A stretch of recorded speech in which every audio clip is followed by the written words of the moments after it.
They came, they did this little interview, and what's crazy is we did that interview, and then after that, we drove to a friend's restaurant that was in Arlington that was open. They were keeping it open sort of under the radar, and we watched this little news broadcast. We're like, oh, look at us, we're on the news. Who would have known? I know, it's like, babe, it's so crazy. We're on the news. Right. We had no idea that was going to be our life for 4 years. Your home now is on the news. And we're going to open that next morning. Well, that night, the phone rings at like 8:30 at night, and it's TDLR calling to talk her off the ledge. Like, hey, and that's Texas Department of Licensing and Regulation. Yes, Thank you, because I had no idea. Yes, and so they're the ones that regulate businesses to make sure they stay clean and all of the things. It was the most amazing conversation because it was on speaker, and I actually recorded it. I actually posted it to YouTube just so people could hear this, because this gentleman from TDLR. How did you know to record it? You just had the wherewithal to think, I should record this? Shelley, when it rang, she goes, hey, I think you better record this call. Wow. And this guy is saying, like, so you can't open tomorrow. And Shelley says, well, then what? What are you going to do? Well, we're going to report it. And Shelley's like, who are you going to report it to? I'm like, you don't need to report it. I'm telling you we're opening. You don't need to report it. I'm telling you we're opening.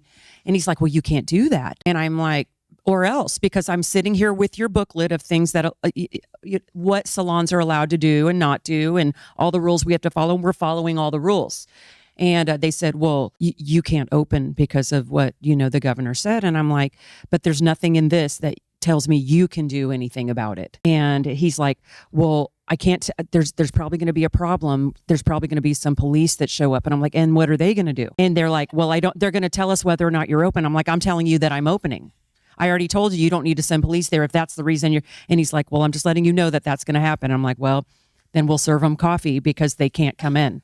And it was an interesting conversation. And by the time it was done, Shelley had pretty much convinced the agent from TDLR that it was okay. Like, I mean, he even said, oh, well, I guess I can see why you're doing this. Well, somebody will probably be there. And Shelley said, okay, great. Well, I also said too, I'm like, that we can step into, and I think it was Colleyville or somewhere. And I'm like, if I step one step into Colleyville, there's no COVID there because everything was open at the time there. But if I step back into Dallas County, all of a sudden the COVID's all over. You understand how this makes zero sense. And it was just silent.